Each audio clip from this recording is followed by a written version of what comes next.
विधानसभा निवडणुकीपूर्वी लाडक्या बहिणींना ऑक्टोबर व नोव्हेंबर या 2 महिन्यांचे 3,000 रुपये एकदम मिळाले.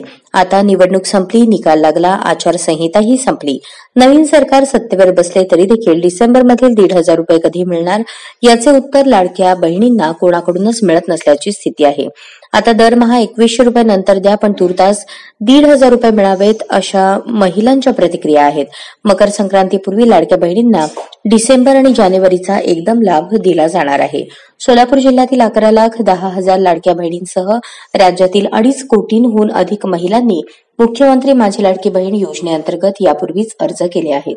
विधानसभेची निवडणूक जाहीर होण्यापूर्वी तत्कालीन मुख्यमंत्री एकनाथ शिंदे यांच्या नेतृत्वाखालील सरकारने ऑक्टोबर व नोव्हेंबर या 2 महिन्यांचे 3,000 रुपये दिवाळीचा बोनस म्हणून त्यांच्या खात्यात जमा केले.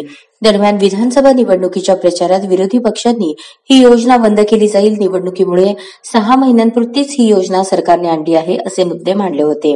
आता निवडणूक संपली तरी देखील ना 1,500 रुपये ना 2100 रुपये देण्यासंदर्भात सत्ताधाऱ्यांमधील कोणीच स्पष्टपणे बोलायला तयार नाहीत. त्यामुळे लाडक्या बहिणींना डिसेंबरचा लाभ कधी मिळणार असा प्रश्न पडला.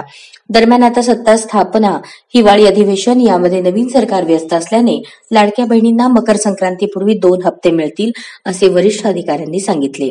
मुख्यमंत्री माझी लाडकी बहीण योजनेअंतर्गत अर्ज करण्यासाठी सरकारने 15 ऑक्टोबरपर्यंत मुदत दिली होती, पण त्या दरम्यान विधानसभा निवडणूक जाहीर झाली आणि त्या अर्जांवरील कार्यवाही संपली. आता आचारसंहिता संपल्यावर त्या अर्जांची छाननी सुरू झाली आहे.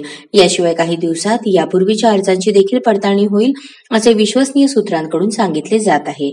पण सर्व पात्र लाडक्या बहिणींना एप्रिल नंतर दरमहा 2100 रुपये मिळतील असेही त्यांनी सांगितले.